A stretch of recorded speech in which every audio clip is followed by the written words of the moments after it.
Hi, Will. Hope your week is going well. Looking forward to get you back in the studio next week. Get to work on some more tunes. But today you wanted me to talk about your amp and the different settings on your amp and how to dial it in, basically. Since they didn't teach that at piano school. They didn't teach that to me at classical guitar school either, so I kind of learned by doing a lot of this stuff myself and experimenting, which is what you should do too. This is just kind of one way to think about it. There's really, when it comes to all the effects and everything, there's kind of like the traditional way, but there's plenty of artists out there that will put, so say if you look at my kind of setup for a second, right here, right? So I have like mission control right here. I can do all kinds of crazy stuff. They're all in like a traditional order, but that's not to say that you can't take things in and out of order. You can put, so traditionally what you do is you put a delay in front of a reverb, but there's plenty of people who will flip that back and forth, or maybe run two delays at the same time, or stack their different distortion pedals. You know, so the sky's the limit with all this stuff. So this is, just take what I say today is just kind of a starting point to jump off of.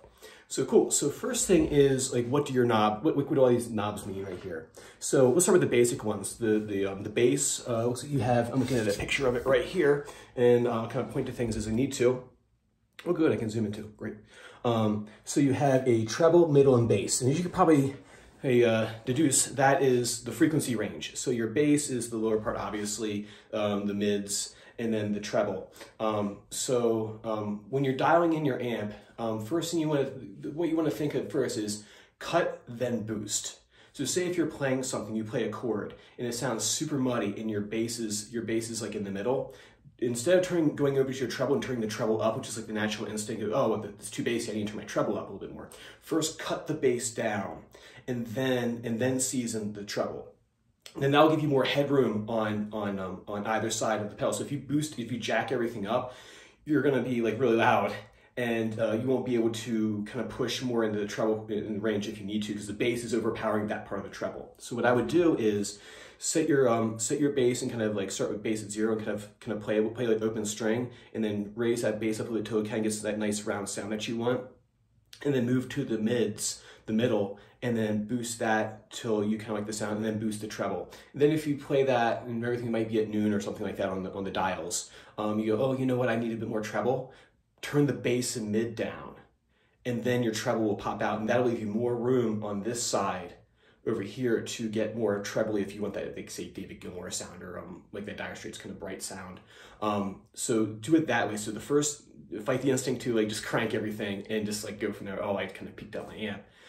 You want to dial things back, have them real low, and then raise them up as needed. So say if you're playing that chord and you go, well, it's too trebly, I'll cut the treble, and then that might solve the problem right there, because the bass and mids might be where you want them to be. So I would do it that way when I'm dialing in the tone of the amp. And then your other question for me was, what is the gain in the clean channel, or with the clean knobs? What are they for? And so basically, when you play your guitar and the signal goes through the cable, the amp, inside the amp, there's a preamp and there's a power amp. And what the preamp does, it raises that signal a little bit, but it's basically, think of it as timbre, right? So your clean channel is like your dynamics, and your gain channel is like your timbre, how the instrument sounds. So when the signal first goes into the amp, it's going to go into the preamp. That's controlled by the gain. So if you crank the gain all the way, you'll get a little bit more volume out of it, but really in the power amp, that's where the sound really pops out. So when the signal goes in through the amp, into the amp, is going to go into the preamp, and that's controlled by the gain, and that's where you season how much or how little overdrive or breakup in the signal you want. It's kind of like dialing in that tone, or you know, I guess your touch on the piano, or how well the instrument's made for that matter. So what you'll do is two ways going about it. You'll turn the volume like really low, like 1 or 2, like have it on your amp. It would be at like maybe 7 o'clock or something like that, super low. You don't want the volume high on this. And then what you'll do is you'll play one string, and you'll slowly turn that gain knob up and down. Remember that the volume's not going to explode, but we don't want it to do that. What we're trying to do right now is trying to find that sound you want. So if you want that slight breakup, see like a Tom Petty kind of sound, a slight breakup in your signal, you'll slowly turn that gain knob until you dial that in. You go, okay, you make a mark in your notebook, okay, it's at, I don't know, say if it's at noon, right? Whatever it happens to be, it's arbitrary. You go, okay, it's at noon. And then what you do is you go to your clean knob, and then you dial that into the amount of sound that you want. So basically it's gonna, you got the tone that you want, but it's real small. And then the signal is gonna go into the power amp. And the power amp is what magnifies the tone coloring in the preamp. So the preamp is just to get this, just the quality sound that you want or the coloring that you want. Like I said, it's like your timbre. And then the power amp or the clean knob, that's like your dynamics, how loud or how soft you want this thing. And then balancing with the bass and the treble and the mids and all that stuff. So then what you do after you find that nice kind of slight breakup that you want for whatever song you're working on that week, then what you do is you go over to that clean knob and slowly pan it to go, you play one string, and you pan the clean knob and go, okay, that's a good volume, that's not gonna piss off my neighbors. So that's what I would do to dial in your amp right there. And then what you can do is if you wanna bring the amp in next week, we can totally dial in some tones. What I highly recommend doing when working on this is this.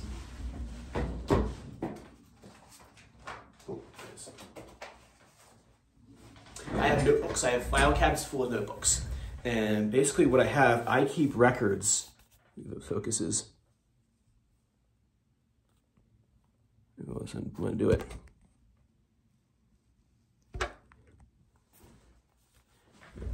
$1,400 phone, I can't focus. But trust me here, there is something that says tone right here. And what I have in here are different settings for different concepts I'm working on, right? So this one right here is like an ambient choral sound that I have. So if I'm playing chords and I want it to be super washed out and ambient in the background, use volume swells and everything, I have different settings for different pedals that I have. And what I suggest you do is to go, hey, on that one song that I'm working on, Jumping Jack Flash or whatever it is, you can write down, okay, my gain is set to this, my volume set to this, my treble, mids, and bass are all set to this. That way you can find it again. I can't tell you how many times I found a super awesome sound with this pedal right here. This is my Meris Enzo, it's a synth pedal. I found one that was glorious. It was like gates of heaven opening up. It was magnificent. I looked at it funny, I walked away and I bumped the knob or something like that. Can't find it again, it's gone. The only record I have of it is in a looper pedal that I captured a little bit, and it's just like a little memento I have of that beautiful sound that's now not there anymore. But anyway, I have a notebook full of these, like psychedelic rock. I have my dialed in, how do I want that thing to sound? I got my Univibe, what's my guitar set to? Oh, that's super important. It's like the same thing as like working on classical music and like writing down your fingerings. That way you don't have to go back and rediscover what you did the last time that worked so awesome. Yeah, and then if you look at my amps right here, if you look at this amp right here, this amp's super awesome. This is a Fender Twin Reverb. This one's super clean. Basically, there is no gain channel on this. So when the sound goes in, it's basically boosting the clean sound off of my guitar. And there's like a bright setting, some vibrato, but this amp is meant to be like super clean, which is why I use it for pedals, because I can color it down here with these. So these are kind of like, I view these as like my preamp. Actually, this one right here actually says preamp. This is a gain, this is a distortion pedal. And this is what I use when I'm dialing in that sound. I keep everything real low. I get the coloring I want, and then I boost it from this thing right here. So like I said, start small. Figure out how that gain button works on your amp, dial in that nice sound that you have, and then once you get comfortable with doing that, that's when you start exploring like the different effects pedals and everything. Look at this amp over here. I'm gonna take a tour of my studio. This amp right here, well, you can see this, but on the top of this right here, it has a clean channel and an overdrive channel, so the preamp's right here on this one. And then once you get super fancy with all this, the next level would be to get a tube amp. So I recommend people getting the amp that you have now, right? So get that, so learn how that works first, and maybe get a couple of separate pedals and see how pedals work, that sort of thing. And then when someone does that, and I suggest going ahead and getting a modeling amp down here where you can plug in a computer and really kind of fiddle with the sounds. And once you can do that, and that's comfortable, and then I'm talking years. It might, you know, I'm still playing with that amp. You know, there's endless sounds in it. But once you kind of pass that world, the next thing you do is you get into tube amps, and you can change the quality of the quality of the sound by swapping vacuum tubes in and out of the amps. That's what these guys right here these two amps that I just showed you kind of do. So if I want to change the sound, make it more clean, I would get a more better tube in there, or I might change out the preamp tubes. Remember how your guitar has a preamp that's colored by the gain? What I did for my Blackstar over here is I went over to the preamp and changed out the preamp tubes and put more better ones in there, and all of a sudden now the tone sparkles more. Or what I did was I took out the ones that were kind of had more breakup sound to them, more gainy kind of sound, and I put in clean tubes in there. And then that way the amp sparkles a little bit more and it pairs better with this one over here that doesn't have so much gain to it, that has almost no gain to it. So yeah, man, so there it is. I know I covered a lot of things right there. If you have questions, feel free to fire them back at me. If you want to send me a video playing around with this stuff, more than welcome to. And I will see you same time next week. Take care.